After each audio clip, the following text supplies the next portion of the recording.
4:47 in the morning. A rear lot duplex on the east edge of Sacramento.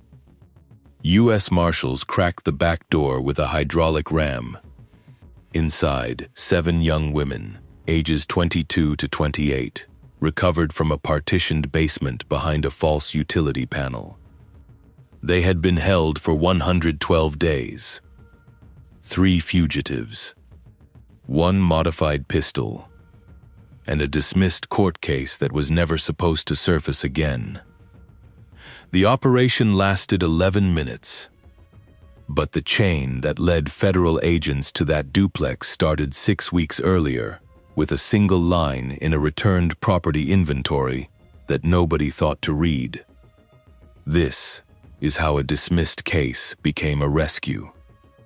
The propane driver's name was Dennis Harlan, 41 years old, 18 years with AmeriGas. On the morning of June 19, 2026, he was running scheduled fills in East Sacramento. Residential route, 12 stops. The address on his manifest read 4127 Comal Street, rear duplex. Harlan pulled up at 9:42 a.m. The property had 2 units. Front duplex faced the street. Rear unit sat behind it, accessed by a gravel drive. His delivery was for the rear unit. He walked the driveway, located the propane tank, checked the gauge. Nearly full. Odd, but not unusual. Sometimes customers cancel service, and the company doesn't update the route. He was about to leave when he noticed the meter on the side of the building. The utility meter. It hadn't moved. Harlan had been doing this route for 3 years. He knew which houses used propane for heat, which for cooking, which had high consumption. This unit's meter read the same number he'd seen 4 months ago. Exactly the same. But he could hear a generator running inside. Propane tank nearly full. Utility meter frozen. Generator noise from the basement. The math didn't add up. If they weren't drawing grid power, the generator would burn through propane fast. But the tank was still full. Harlan returned to his truck and called his dispatcher. Told her the delivery address was wrong, or the account was inactive. Mentioned the generator. She said she'd flag it for billing review. Harlan moved on to his next stop.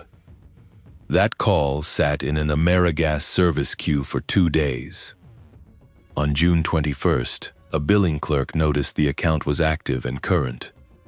Payments auto-drafted monthly. No missed invoices. She closed the ticket as a driver error. But the note stayed in the system. And 3 weeks later, a federal agent running a property cross-reference on an unrelated case would pull that service record as part of a routine database sweep. The dismissed case had made headlines 2 months earlier. April 9th, 2026. Sacramento Police SWAT executed a no-knock warrant on a residential property in the Tahoe Park neighborhood. The target, a man named Victor Ruiz, wanted on state drug charges. The raid was loud, fast, and captured on a neighbor's phone. 17 officers. Flashbangs. Rifles. The works. They found nothing. No drugs. No weapons. No Victor Ruiz. The address was occupied by the Mendoza family. 3 generations. No criminal history. A 31-year-old family member was traumatized by armed officers entering his bedroom at 5 in the morning. The family's attorney went public within a week. The Sacramento District Attorney's Office reviewed the warrant. The probable cause affidavit contained 2 errors. First, the confidential informant's tip referenced a different address. Second, The Ruiz they were looking for had been in custody in Placer County for 6 days before the raid. Case dismissed. No charges filed. The Mendoza family demanded a public apology. The chief of police issued one on May 2nd. That should have been the end of it. A bad raid. An embarrassed department. A dismissed case file returned to storage. But when federal prosecutors close a case, they don't just shelve it. They audit it. Every document, every piece of evidence, every line of seized property gets cross-checked before the file is formally archived. On May 16th, an assistant U.S. attorney named Laura Keene was assigned to audit-close the Ruiz file. The case had federal equity because the original investigation started as a DEA task force operation before being handed off to Sacramento PD. Federal agents had contributed surveillance hours. That meant federal oversight on the back end. Keene's job was administrative. Confirm all evidence logged. Confirm all property returned. Sign off. Move on. She pulled the case file on May 17th and started the checklist. Most of the returned property was standard. Personal electronics. A laptop. 2 phones. Some paperwork seized from the raided address that didn't belong to Ruiz and was returned to the Mendoza family. But there was one item on the inventory that didn't match the raid location. A property deed for a duplex at 4127 Comal Street, Unit B, rear lot. The deed was in the name of a Shell LLC, Westbridge Holdings. The registered agent, a P.O. box in West Sacramento. The deed had been filed in February 2026. 3 months old. Keene cross-referenced the LLC. Westbridge Holdings had been incorporated in January 2026. No business activity on record. No tax filings. Just the one property deed. Then she noticed something else. The P.O. box address listed for Westbridge Holdings matched the mailbox address listed for a second individual named in the original Ruiz investigation, Carlos Mendez, identified in surveillance notes as Ruiz's cousin. Not charged in the case. Not arrested. Just mentioned in the file as a known associate. One property deed. One shell company. One P.O. box shared with a known associate of the original fugitive target. And that property was never raided, never searched, never mentioned in the warrant. Keene made a note in the file. Forwarded it to the local DEA office with a question. Was this property on your radar? If not, should it be? DEA Special Agent Nathan Cross received the query on May 20th. He reviewed the original Ruiz case file, pulled the property records for 4127 Comal Street, Unit B, and ran a utility cross-check. The rear duplex was drawing minimal power. Water usage was low. Trash service was active, but the bins were rarely put out. Neighbors didn't report disturbances. On paper, it looked like a vacant rental. But the property taxes were current. Utility bills were paid on time. And the shell company that owned it had been created 1 week after the dismissed Ruiz case was filed. Cross escalated it. On May 23rd, DEA opened a preliminary investigation. The focus: determine if the property was being used for storage, stash house operations, or something else. They started with surveillance. Rolling surveillance is not what you see in movies. It's not a van parked across the street with agents watching through tinted windows. It's rotating vehicles, license plate readers, intermittent drive-bys. Agents never park near the target. They move, They vary the times. They log patterns without being seen. For the first 2 weeks, agents observed nothing. No foot traffic. No vehicle activity. Curtains stayed drawn. Lights occasionally visible at night but dim. Once, an agent noted a faint humming sound coming from the rear of the structure. Could have been an HVAC unit. Could have been something else. If this was a stash house, it was too quiet. Cartel operations move product. There's traffic. Deliveries.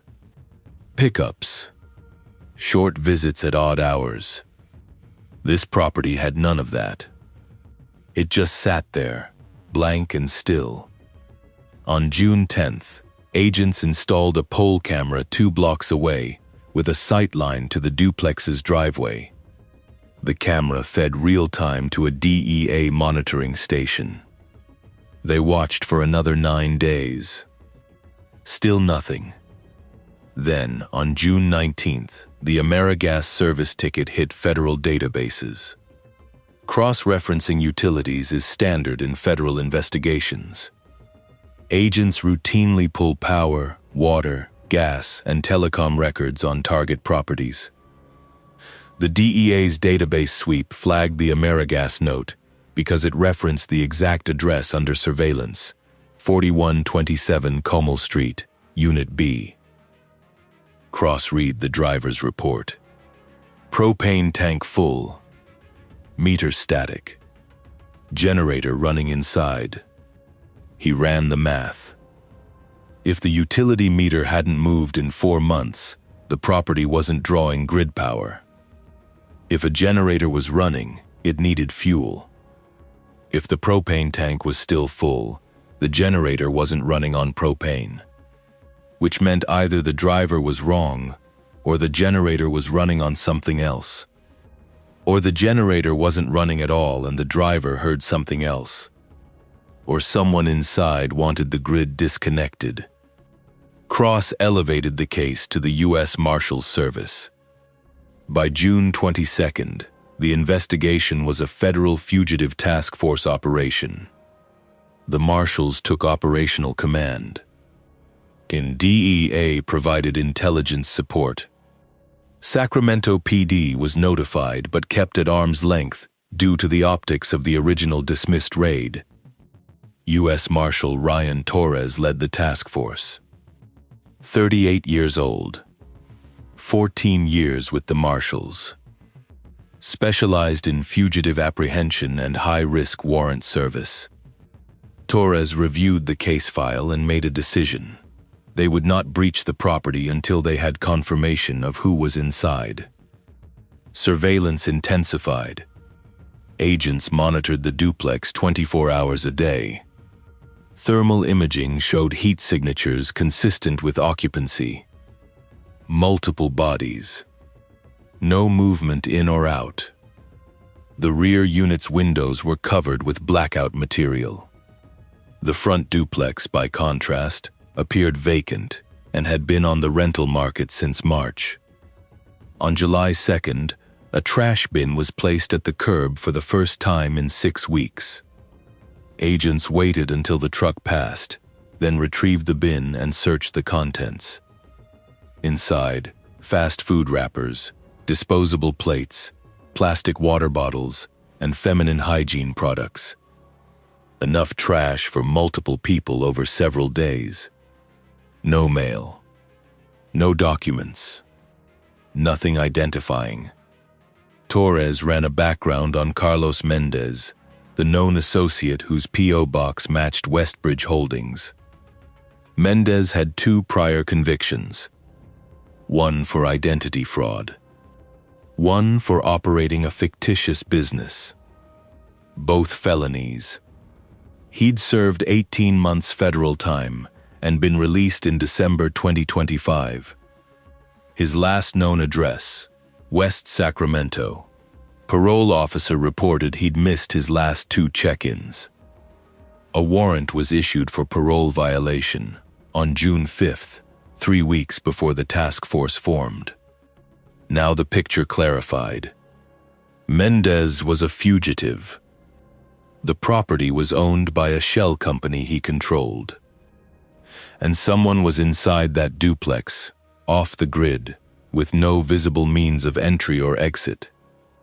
On July 8th, the task force obtained a federal arrest warrant for Carlos Mendez and a search warrant for 4127 Comol Street, Unit B. The affidavit cited the dismissed case connection, the shell company, the surveillance findings, and the thermal imaging evidence. A federal magistrate signed both warrants the same day. Torres assembled a 12-agent entry team. U.S. Marshals would lead the breach. DEA and FBI personnel would provide perimeter and arrest support.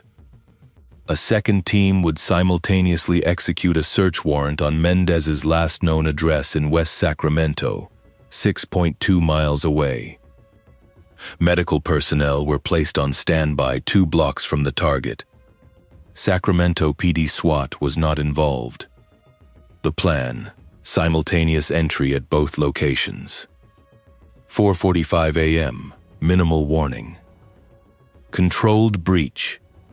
But 18 hours before the operation, Torres received a call from an FBI analyst who'd been running a deeper background on the property. The analyst had pulled building permits. The rear duplex had been renovated in late 2025. The permit application listed interior modifications: new electrical panel, new HVAC, basement waterproofing, and installation of a utility room partition. The contractor who pulled the permit had a history. 3 prior properties he'd worked on were later rated as stash houses. The renovation details mattered. A partitioned utility room could mean hidden compartments. Basement waterproofing could indicate long-term occupancy below grade. A new electrical panel could support off-grid operations. Torres updated the breach plan. Agents would prioritize the basement. They'd look for false walls, hidden doors, reinforced panels. The timeline pulled at Torres as he prepped the operation. The dismissed Sacramento raid happened on April 9th. The shell company that owned the duplex was created in January, 2 months before that raid, which meant the property had been acquired before the Mendoza family was raided by mistake. This wasn't a reaction to the raid. This was already in motion. The dismissed case had nothing to do with this property except for one thing. It's how the property ended up in a federal evidence file. A bureaucratic accident. A piece of paper that should have been overlooked. If Laura Keene hadn't audited that file, if she hadn't noticed the property deed, if she hadn't asked the question, this duplex would still be sitting there, quiet, off the grid, unnoticed. July 9th, 2026. 4:30 a.m. 2 tactical teams staged 3 blocks from their respective targets. Team 1, 4127 Comol Street, Sacramento. Team 2, a single-family residence on Merkley Avenue, West Sacramento. Radio silence until breach. Torres led Team 1. 12 agents. Full tactical gear. Ballistic shields. RAM. Flashbangs. Medic embedded with the entry team. They moved on foot down the gravel driveway at 4:42 a.m. No vehicle noise. No lights. Darkness provided cover. The duplex was dark. No exterior lights. No sound. Thermal imaging confirmed at least 6 heat signatures inside, all below grade. Basement level. Not moving. 4:46 a.m. Team stacked at the rear door. RAM in position. Shields up. Torres gave the signal. The RAM swung. The door buckled on the second hit.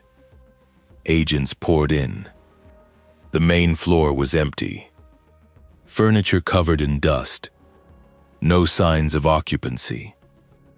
Agents moved to the basement stairs. The door at the bottom was locked from the inside. Second breach. The door splintered. Agents descended. The basement was divided. Front half, standard utility room. Water heater. Furnace. Electrical panel. Nothing unusual. But the back wall had a seam. A partition installed floor to ceiling. It looked like drywall over a utility access panel. Agents examined it. Found the release mechanism hidden behind the breaker box. Pulled it. The panel swung inward. Behind it, a room. Roughly 20 feet by 15 feet. No windows. Ventilation duct running to a concealed exterior vent. 7 women inside. Ages 22 to 28. Mattresses on the floor. A portable generator in the corner, wired to a buried fuel line that ran to a concealed tank under the rear yard. That's what the propane driver heard. Not a propane generator. A gasoline generator running off a hidden fuel source. The women were conscious. Alert. Scared. None of them resisted. Agents immediately called for medical. The women were moved upstairs, given water, assessed by the embedded medic. All 7 showed signs of prolonged confinement. Dehydration, vitamin D deficiency, muscle atrophy consistent with limited movement. They were transported to UC Davis Medical Center for evaluation within 20 minutes. While the entry team secured the women, a second team swept the rest of the basement. In a crawl space accessed through a panel under the stairs, they found Carlos Mendez, 34 years old, armed with a modified Glock 9mm, barrel threaded for a suppressor. He did not resist. He was taken into custody at 4:53 a.m. At the same time, Team 2 breached the West Sacramento address. Inside, 2 additional suspects.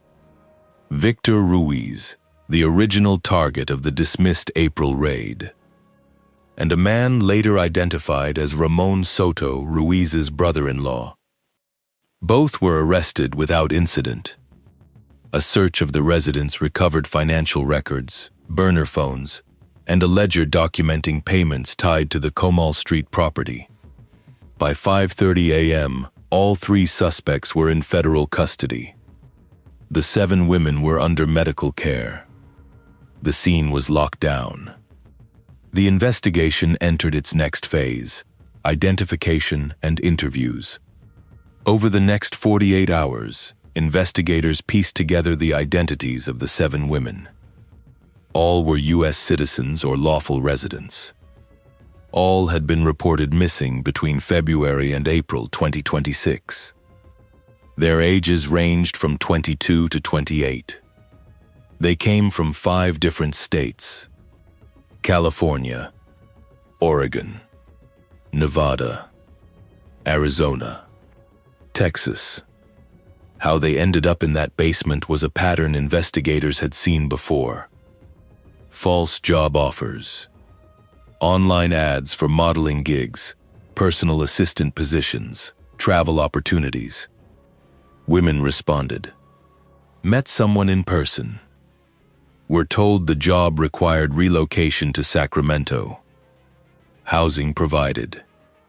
Once they arrived, their identification was taken. They were moved to the duplex. The door locked behind them. They had been held for an average of 112 days. The longest, 131 days. The shortest, 62 days. None had been allowed contact with family. None had seen daylight in months. Medical exams confirmed conditions consistent with prolonged indoor confinement. Malnutrition, anxiety, PTSD symptoms. The discovery was close. If the original Sacramento raid had targeted the correct address, none of this surfaces. If the case hadn't been dismissed, the property deed doesn't get flagged in an audit. If Laura Keene doesn't notice that one line in the returned evidence inventory, the duplex stays off the radar. If Dennis Harlan doesn't call his dispatcher about a static meter, there's no service flag in the database. Each of those events had to align, in sequence, for this to unravel. The federal charges came fast. On July 11th, a grand jury in the Eastern District of California returned a 12-count indictment. Carlos Mendez, Victor Ruiz, and Ramon Soto were charged with kidnapping, conspiracy to commit kidnapping, and operating a continuing criminal enterprise. Mendez faced additional charges: identity fraud, money laundering, and being a felon in possession of a firearm. Prosecutors outlined the network in the indictment. Ruiz and Soto handled recruitment. They posted ads, conducted initial meetings, and transported victims to Sacramento. Mendez controlled the property and the finances. He created the shell company, paid the bills, managed the contractors who built the hidden room. The operation had been running since at least January 2026, possibly earlier. The 7 women recovered in July were the ones still being held. Investigators believe there were others. Women who were released, or moved, or whose cases have not yet surfaced. Sacramento police would never publicly say this, but their botched April raid inadvertently saved lives. If they hadn't raided the wrong house, if that case hadn't been dismissed and flagged for federal audit, the network keeps running. The duplex stays hidden. The women stay in that basement. Sometimes justice happens, not because the system is designed right, but because a bureaucratic screw-up collides with the right call at exactly the right moment. The trial was scheduled for October 2026. But in late August, all 3 defendants took plea deals. Mendez pled guilty to 6 counts, including kidnapping and conspiracy. Sentencing guidelines put him at 25 to 30 years federal time. Ruiz pled to 4 counts, 15 to 20 years. Soto pled to 2 counts and agreed to cooperate, 10 to 12 years. The women, meanwhile, began the long process of recovery. 4 returned to their families. 2 entered protective services due to threats from associates of the defendants. 1 declined to participate in the prosecution and relocated out of state with assistance from a victim advocacy group. Their names were never made public. The court sealed the victim impact statements. On November 4, 2026, Carlos Mendez was sentenced to 28 years in federal prison. No parole. Victor Ruiz received 18 years. Ramon Soto, in exchange for his cooperation, received 9 years. All 3 were ordered to pay restitution to the victims, though investigators doubt any meaningful amount will ever be collected. But the case didn't close cleanly.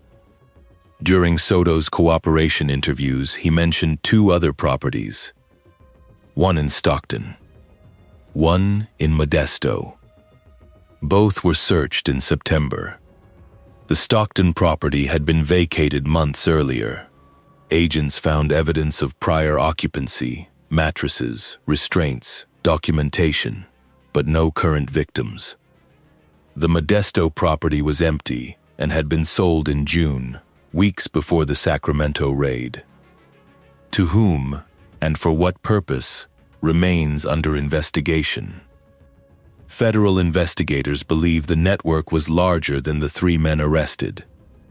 Financial records seized from the West Sacramento address showed wire transfers to accounts in Nevada and Arizona. Phone records indicated contact with individuals in Oregon and Texas. Some of those leads are still being pursued. Others have gone cold. Think about Dennis Harlan for a moment. You're running a routine propane delivery. You notice a meter reading that doesn't make sense. You hear a noise that seems off. You make a call to your dispatcher and move on with your day. You have no idea that call is about to set off a chain reaction that ends with 7 women freed and 3 men in federal prison. Most people wouldn't have even noticed. Most people wouldn't have called it in. The 7 women are in various stages of recovery. Some have returned to work. Some are in therapy.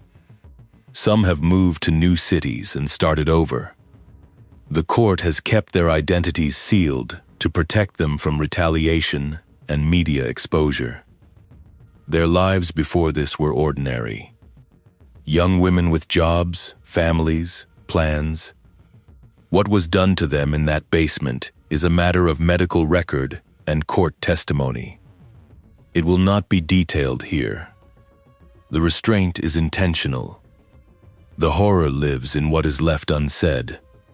The dismissed case that started all of this remains a sore point for Sacramento PD. The Mendoza family received a public apology and a settlement. The officers involved in the raid faced internal review but no disciplinary action.